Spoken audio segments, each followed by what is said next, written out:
নমস্কার বন্ধুরা, রেলের পক্ষ থেকে এনটিপিসি ভর্তির নতুন নোটিশ চলে এসেছে, যেখানে শূন্যপদ খুবই ভালো দিয়েছে। প্রায় 11,000 প্লাস শূন্যপদ দিয়েছে। এটিতে দুই ভাগে ফর্ম ফিল আপ। একটা হচ্ছে যারা 12 পাস এবং গ্র্যাজুয়েশনের, স্যালারিও খুব ভালো পে করা হয়। চলো আমরা দেখে নিই যে নোটিশটিতে কী বলেছে। এটি হলো সেই নোটিশ। দেখো, government of India, ministry of railway recruitment board, centralise employment notice number CEN 052024 and 062024। এটি নিয়ে রেলের 5 এবং 6 নম্বর ভ্যাকেন্সি এসেছে এই বছর, সেজন্য CN 5 CN 6 recruitment of non-technical popular categories NTPC graduate and undergraduate level post, যারা গ্র্যাজুয়েশন কমপ্লিট করেছো এবং যারা 12 পাস, সবাইকার জন্য এই ফর্মটি এসেছে। নিচে কি বলছে, এটাতে বলেছি তুমি শুধুমাত্র অনলাইনেই ফিল আপ করতে পারবে এবং এটি একটি শর্ট নোটিশ। ফুল নোটিশ তোমাদের কিছুদিনের মধ্যে ওয়েবসাইটে চলে আসবে। Important date of CN 05/2024। দেখো, দুই ভাগে ভ্যাকেন্সিটিকে ভাগ করা হয়েছে। একটা হচ্ছে গ্র্যাজুয়েশন পোস্ট এবং তুমি দেখতে পাবে একটা আছে তোমার আন্ডার গ্র্যাজুয়েট এবং 12, যারা 12 পাস করেছে শুধুমাত্র তাদের জন্য, এবং মিনিমাম কোয়ালিফিকেশান 12-এর। প্রথমে আমরা দেখে নেব যে গ্র্যাজুয়েট লেভেলের পোস্টে কী বলছে।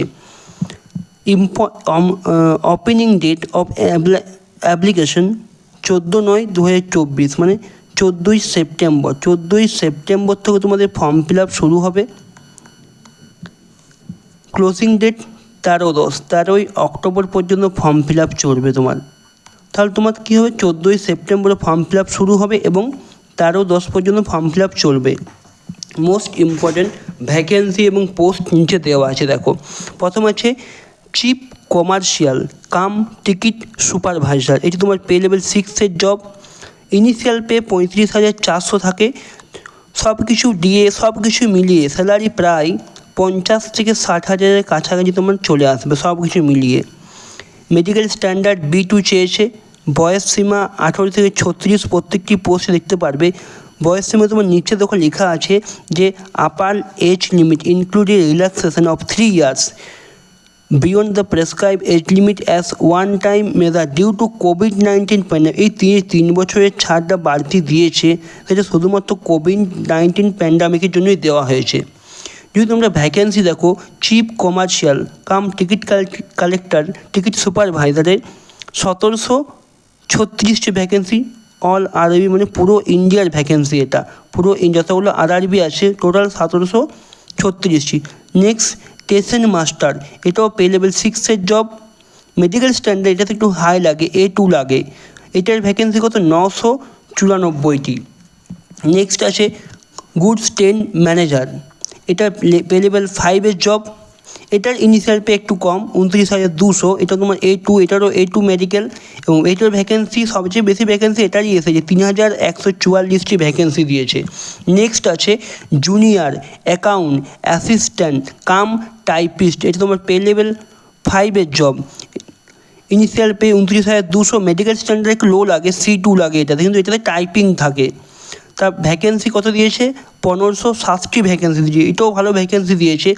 নেক্সট কী আছে, senior clerk cum typist, pay level 5-এর জব, 29,200। মেডিকেল স্ট্যান্ডার্ডও একটু লো আছে, C2, এবং টোটাল ভ্যাকেন্সিগুলো 732টি। সব মিলিয়ে তুমি যদি গ্র্যাজুয়েশন লেভেলের দেখো, টোটাল তোমার ভ্যাকেন্সি দিয়েছে 8,113টি। এটা হচ্ছে পুরো ইন্ডিয়ার ভ্যাকেন্সি। যতগুলো আরআরবি আছে মোট আরআরবার মিলিয়ে এবং নেক্সট আমরা দেখে নেব যে শুধুমাত্র যাদের 12 পাস আছে তারা কোনগুলি ফিল আপ করতে পারবে। যারা গ্র্যাজুয়েশন তারা টোটালি ফিল আপ করতে পারবে। যাদের 12 পাস আছে শুধুমাত্র তারা এইটি ফিল আপ করতে পারবে। যেমন ওপেনিং ডেট 21/9/2024, ক্লোজিং 20/10। 21শে সেপ্টেম্বর থেকে ফর্ম ফিল আপ শুরু হবে এবং 20 তারিখ পর্যন্ত ফর্ম ফিল আপ চলবে তোমার। এখানে কি পোস্ট আছে, এখানে পোস্ট আছে commercial cum ticket clerk, pay level 3 job. Initial pay 21,700। Medical standard B2 দিয়েছে। বয়স সীমা 18 থেকে 33 বছর। এটা তো তোমার 3 বছর দিয়েছে রিল্যাক্সেশন, কারণ এটা 18-30 থাকে, এখন এটা 33 পর্যন্ত দিয়েছে, COVID-19 জন্য ছাড় দিয়েছে। ভ্যাকেন্সি কতটি commercial cum ticket colour vacancy 2022। এই যারা 12 পাস আছো তাদের মধ্যে এই ভ্যাকেন্সিটি এখানে সবচেয়ে বেশি 2022 ভ্যাকেন্সি দিয়েছে, বাকিগুলো একটু কম আছে।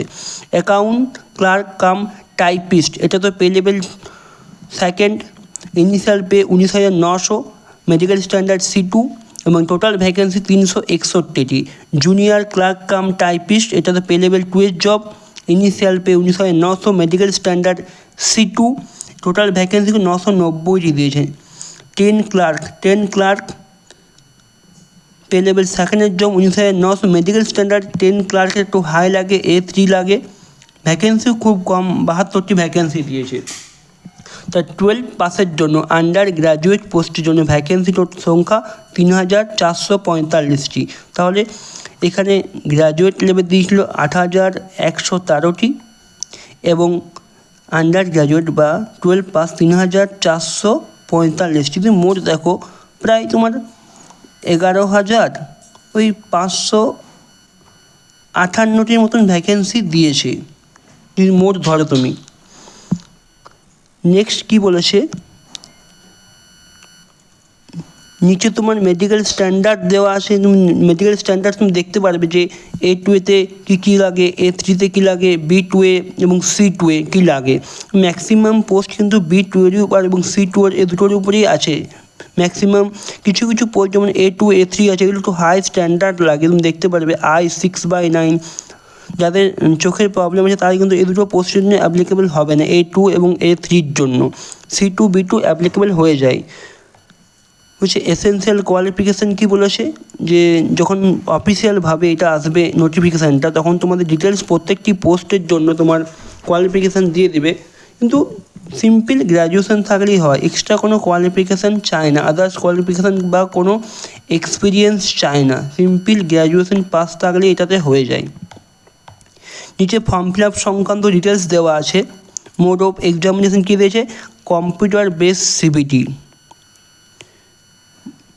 এখানে এই শর্ট নোটিশে কিন্তু বলেনি যে CBT 1 বা CBT 2 হবে, এখানে কিন্তু ম্যাক্সিমাম তোমার দুটো CBT হয় এবং CBT 1 হয় এবং CBT 2 হয়। কিছু পোস্ট আছে সেখানে যেমন স্টেশন মাস্টারে কী হয়, স্টেশন মাস্টারে তোমাকে অপটিটিউড টেস্ট দিতে হয়, সেটাকে CBAT বলা হয়। এই টেস্ট তোমার স্টেশন মাস্টারে দিতে হয়, এটা LPর জন্য যে টেস্টটা হয় সেটা দিতে হয়। তুমি নিচে যদি আসো, এই রিক্রুটমেন্ট প্রসেস লেখা আছে, এটাও তোমার ফুল নোটিফিকেশান যখন আসবে তখন তোমার লেখা থাকবে। হাউ টু অ্যাপ্লাই, এটা তো ফুল নোটিফিকেশান লেখা থাকবে। এবারে এইগুলি হচ্ছে আমার টোটাল RRB, এই RRBর মধ্যেই রিক্রুটমেন্ট চলবে। টোটাল তুমি দেখতে পারো 1, 2, 3, 4, 5, 6, 7, মোটামুটি ওই 20-21টি RRB থাকে টোটাল। নিচে কি দেওয়া আছে, নিচে দেওয়া আছে দেখতে পাবো ডেটটা 7/9/2024 এটা নোটিশ, কিন্তু এটা যেহেতু শর্ট নোটিশ ভাইরাল হয়ে গেছে সেজন্য আগেই তোমাদের এখানে এই নোটিশটি চলে এসেছে, এটা অফিসিয়ালভাবে আসেনি, এটা ইনার সার্কুলার থেকে ভাইরাল হয়ে গেছে নোটিশটি। কিছুদিনের মধ্যে 7 তারিখে শর্ট নোটিশ দেওয়া আছে, তো অফিসিয়ালভাবে তুমি ধরতে পারো 8 বা 9 তারিখের মধ্যে অফিসিয়ালভাবে এটা রিলিজ করবে নোটিশটি। যখনই এটা অফিসিয়ালভাবে রিলিজ করবে তখনই আমরা তোমাদেরকে আপডেট করে দেবো। Thank you.